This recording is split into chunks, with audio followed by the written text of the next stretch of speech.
Alright, I'm going to show you how to fit some airbags to the back of a Ford Ranger PX3. I've got the FX4 model as well, and these kits also suit BT50 and a couple of other models. They're from Airbag Man, that's the brand, and this kit is the RR4634. If you don't have really good mechanical skills, it'll probably cost you a couple of hours labour down at the local mechanic, but I am a mechanic myself, and although I hate doing work on my own car, I don't mind these types of jobs. All right, just make sure that if you are going to do it and you do jack it up, use jack stands and be really safe, because you don't want a car to fall on your head. Bad day if that happens. All right, I'll show you how it's done. So the airbags come with these brackets, the airbag itself, upper and lower brackets. They're both the same left and right, so it doesn't matter which side you put them on. So just to fit them up initially, just want to get your top bracket, pop on your spring washer, a nut. Just make sure when the bottom bracket goes on, it's going to be offset to the side. There you go. Pop in the bottom nut, pop them on the ground, just hold them down so it's sturdy, and it'll just line them up. Then you can pop in your valve. Just want to do this up until the rubber touches, and then from that point we're only going to tighten it up another 3/4 of a turn. So I've chosen to take the wheels off. It just gives me a little bit more room to work with, because it's fairly tight underneath in here if you do it on the ground with the wheels on. So I've placed some jack stands under the chassis, and I can just lower the diff now with the jack. It'll give us plenty more room there to work. So first of all, we want to take our bump stop out. We won't be needing that anymore.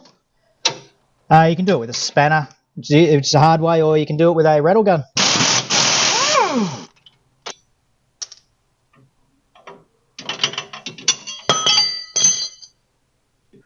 While I've got my U-bolts off, I've just noticed as well that when it comes up, protrudes through the top bracket on the spring, it also touches the bead plate on the bottom of the arm here, so I've just had to trim a little bit off the top of the U-bolt on either side here. So just to make sure that it doesn't actually protrude through too far, otherwise you'll damage your airbag.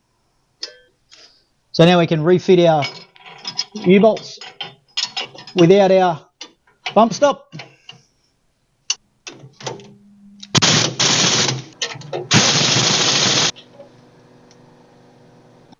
Just up the back on the inside of the chassis, we want to remove this bolt just here that holds this brake bracket on. All right, now we want to fit our airbag, just compress it together. What you want to do is so on the outside of the chassis bracket here, just pop up the outside first, and it'll just slide into position. Now we're just going to reinsert the bolt back into the elongated hole for the left-hand side. Just leave it loose for now, so when all the weight's on the car, we're going to tighten that up last. Just want to grab your angle and one of the bolts supplied in the kit. All this is going to do is just position, hold it in place. And the right side is almost identical, except the top bracket is going to be a little bit different. So remove the bump stop like we did on the left-hand side. Now we just want to roll the top bracket into position.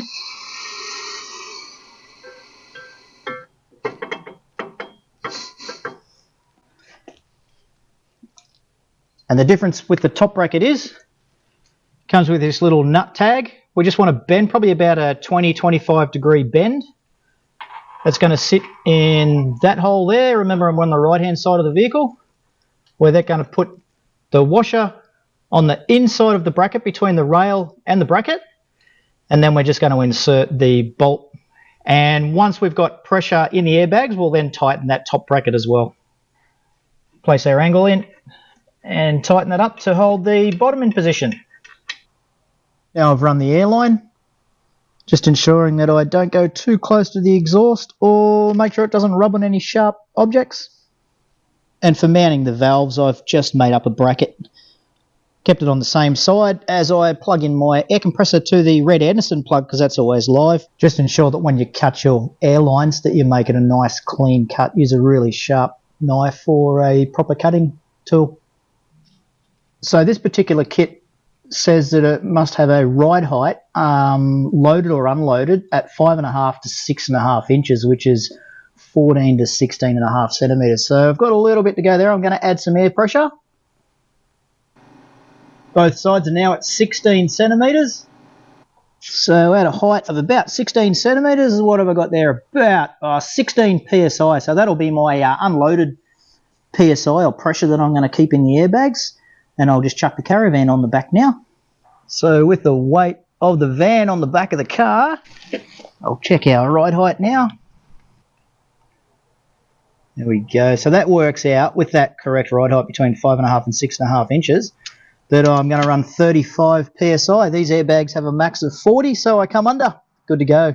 15 psi for unloaded and 35 psi for loaded. There we have it. The airbags are fitted. Took about 2 hours. I personally don't like weight distribution hitches, in my opinion, so I think the airbags will be a great alternative. All right, stick around for more videos. Dennis from Van on the Back. Catch ya.